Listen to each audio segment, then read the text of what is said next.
Hi everyone, welcome to another session of Law and Language from Dharmapeetam. So right now we are dealing with the usages of different tenses, and the previous two sessions we have completed a simple present tense and the present continuous tense. So by the end of present continuous tense we have discussed that there is a problem with some of the verbs in English language that they cannot be used in continuous tense forms. And I have said that this particular problem is common with all continuous tense forms, including present continuous, present perfect continuous, past perfect continuous, future continuous and future perfect continuous tenses. So keep in your mind that these verbs which we are going to discuss right now is not applicable with any of these continuous tense forms, right? So the problem is actually with the main verbs there is another classification by which what nature or the nature of the verb. So most of the verbs basically express actions, right? So as these verbs express actions, these verbs are called dynamic verbs. So the verbs which express actions are called dynamic verbs, and those verbs which are not expressing an action, mostly a state of being or a possession kind of things, they are not dynamic and they are called stative verbs. Stative verbs. So we have already discussed in the beginning, the first sessions, that actions actually are related with the time factor when it happened, in the past, in the present or in the future. But the verbs that express the state of being or possession kind of things, it may not be always related with the time factor as well. So as these words are not related with the time frame, it's quite difficult to deal with them in connection with the time frame. And that is the problem with the stative verbs, that they cannot be used in continuous tense forms, right? So these verbs, the stative verbs, are also called as non-continuous verbs, because in English language these verbs cannot be used in any of the continuous tense forms.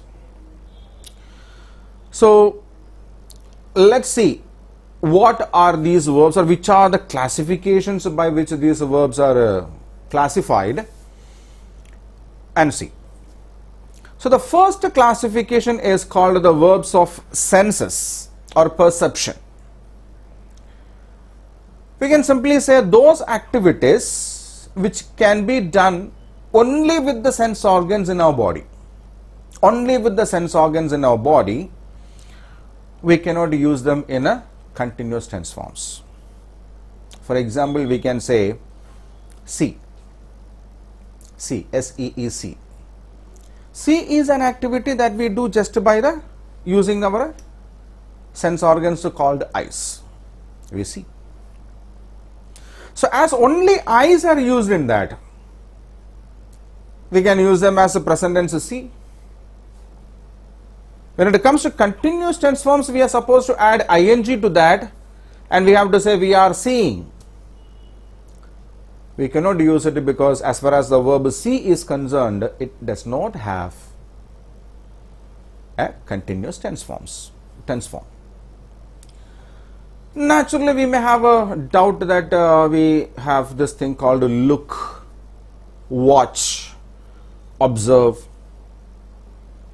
We have looking, we have watching, we have observing. The basic problem is that when we use the verb see, only the eyes are involved in this particular activity. But when we use the words like watch, some aspect or some process is happening in the brain as well. Means some other part of the body also gets actively involved in this process of watching it, or when we are looking at it, or when we are observing it. The same is the case with the hear.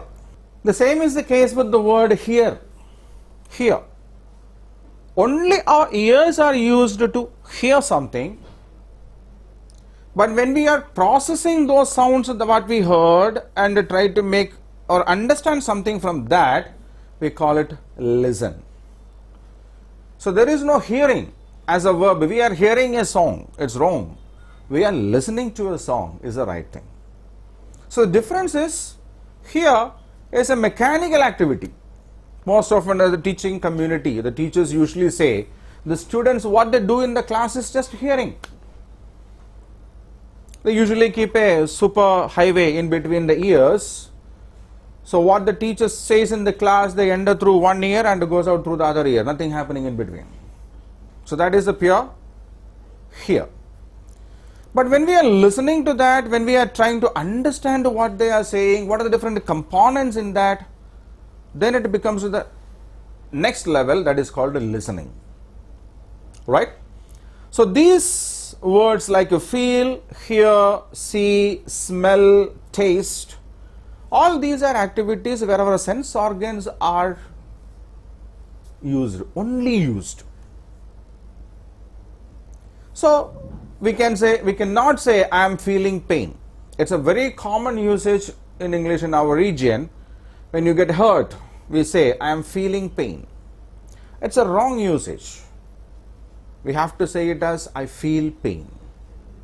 I feel pain. They are seeing a bird. Wrong. They see a bird.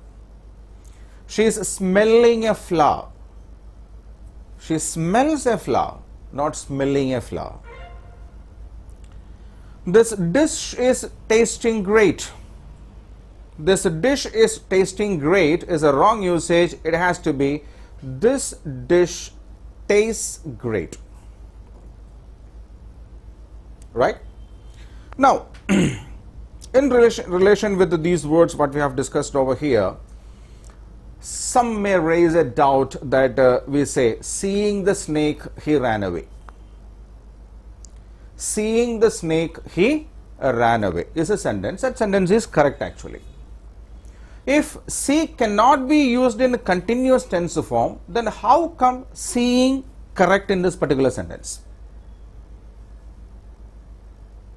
Am I clear? If ing form, continuous tense form cannot be used with the word see or hear. Hearing the thunder, he startled. So just now we have discussed that to see, hear, or tasting it too salty, he spit it out. So with the see, with the hear, with the taste, I have added ing, and all these sentences are accurate also, correct also. How is it possible? Frankly, what happened is you have missed a simple logic. Continuous tense form cannot be created just by adding ing to the verb.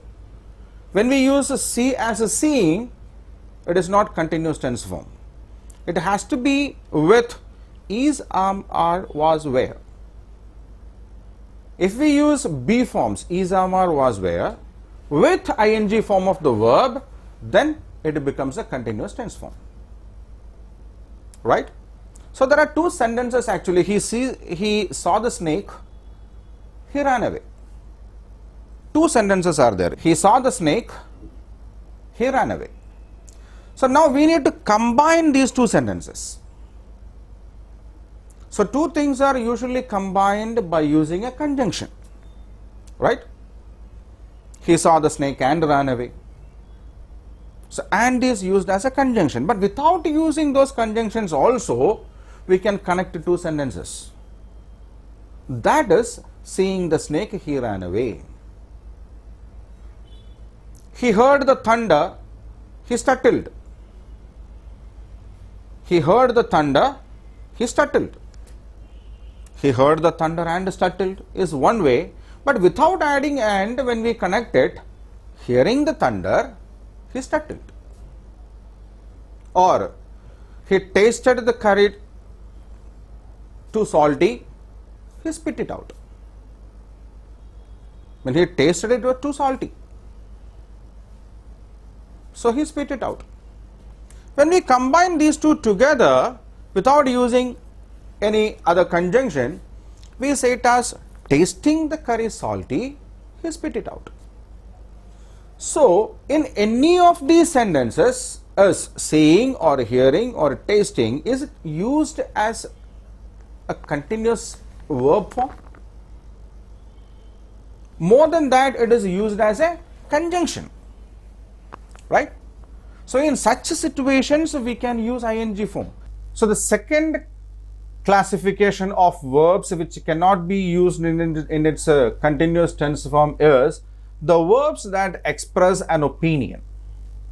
The words like assume, believe, consider, doubt, feel, find, suppose, think. All these words are words which are used for expressing an opinion. So these words cannot be actually used in its continuous tense forms. For example, we can never say, I am assuming it to be correct. I am assuming it to be correct is a wrong construction, because assume is a word which expresses an opinion and which it has no continuous tense form.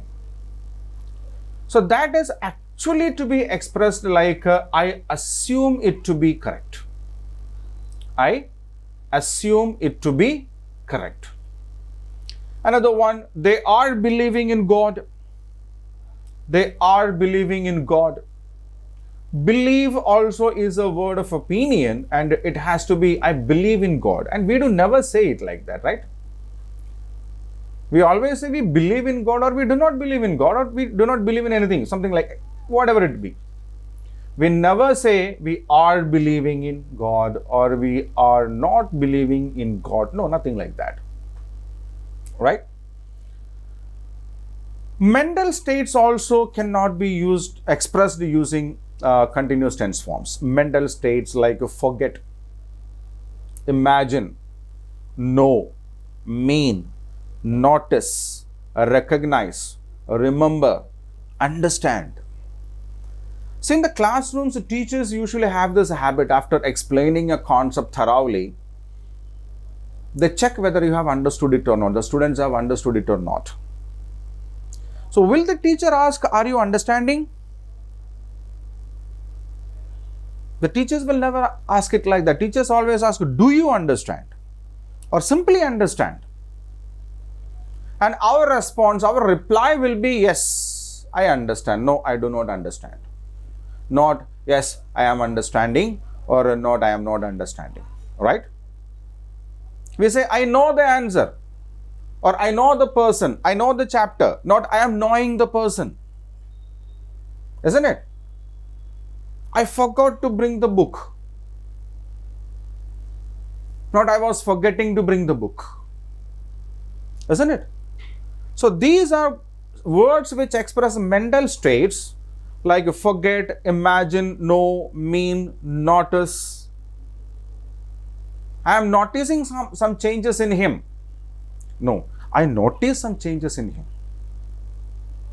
Right? So these words also cannot be expressed using continuous forms but only in a simple present tense. Right? The next category is emotions and desires. Emotions and desires. The words like envy, fear, dislike, love, like, hate, hope, mind, prefer, regret, want, wish.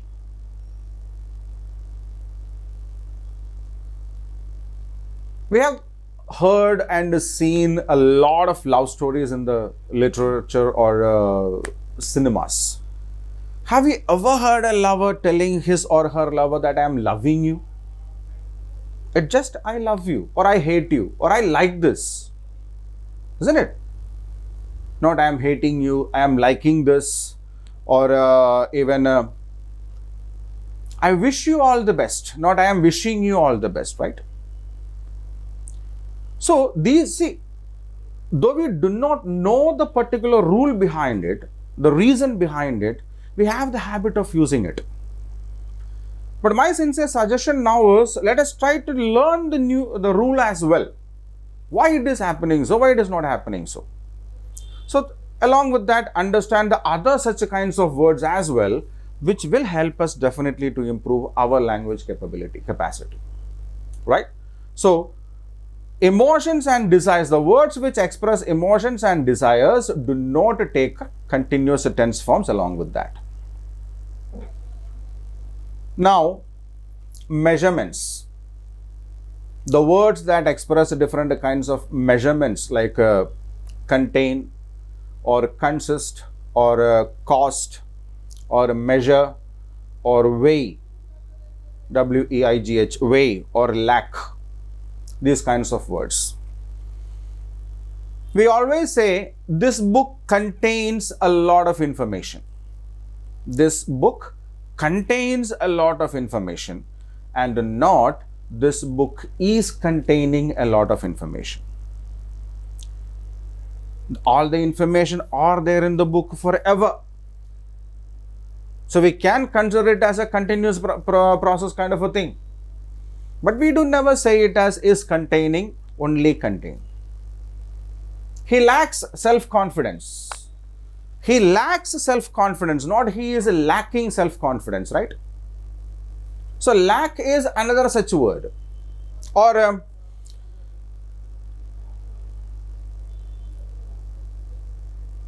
this pen is costing you 60 rupees. Do we say it like that? This pen is costing you 60 rupees. No. This pen costs you 60 rupees. Not is costing, just cost. Right? Because those words come under this category of measurements which do not take a continuous tense form in a sentence. Right? Another major category is words that express possession. Possession means a kind of ownership. Words like own, want, possess, owe, or need, belong, have, include, involve. These words cannot be used in a continuous tense forms. We usually have this particular usage, especially in the recent times. I am having a problem with this. I am having a problem with this. It's actually a wrong usage which has to be used as I have a problem with this, because have is a word that expresses a possession which cannot be used in continuous tense forms. But again, as a conjunction, we can use it. I have a problem with this, I got it replaced with it. Having a problem with the set, I got it replaced. Not I am having a problem with this, so I replaced it. No, having a problem with this. Right? Or we cannot say like he is belonging to a royal family. When we use he is belonging to a royal family, it can have a different and awkward meaning. For example, when we go to some shopping malls or some huge office kinds of things, we can find a notice over there, take care of your belongings. Belongings. He is belonging to a royal family. A bit awkward, right? So what we have to say is he belongs to a royal family, not belonging. Right from the beginning, he belongs to the same family, but it's not expressed in a continuous tense form. It has to be in a simple present tense form. So the words, I am owing him 10 rupees. No, I owe him 10 rupees. That's it. Right?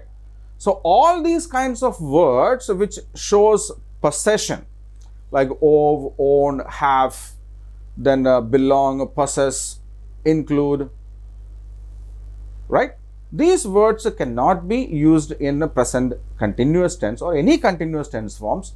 Better use them in a simple present tense, right? And another one in the list is the words that express a communication. So in the category of communication, we can use the words like agree, deny, disagree, mean, promise, satisfy, surprise. So we should not, we do not say, I am agreeing with your argument. I am agreeing with your argument, or I am disagreeing with your argument, or I am denying your accusation. No. Agree, disagree, deny, all these words are such kind of words which cannot be used in ing form, means continuous tense forms. So I am agreeing with you is a wrong usage. Better use I agree with you. Not I am disagreeing, I disagree. Right? Or I am promising you. I am promising you. No, I promise you. Okay? So agree, deny, disagree, mean, promise, satisfy, surprise, all these kinds of words come under the classification of words with communication, which cannot be used in the continuous tense forms.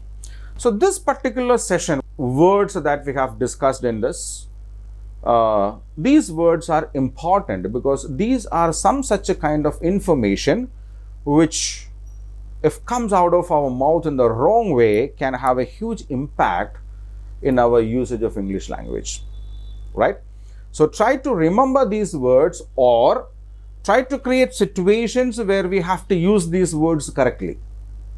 When we are talking with your friends or some other situations, try to create some situations where we have to use these words and practice them using in the correct way, the appropriate way. If you come across a word which I've got some doubts whether it is to be used or not in continuous tense forms, please verify the video, the word which are being shown in the video. Check it, make it thorough, practice it, use it. Right? So this video is of greater importance because we have got 2 continuous tense forms per all the 3, making it 6 continuous tense forms in English language. And these words, whichever words we have discussed in this particular video, are the same with all these 6 continuous tense forms, right? So keep this in your mind, practice it, and perfect your English, right? So that is from this session. The next session we will deal with the usages of present perfect tense. Right? Till then, thank you.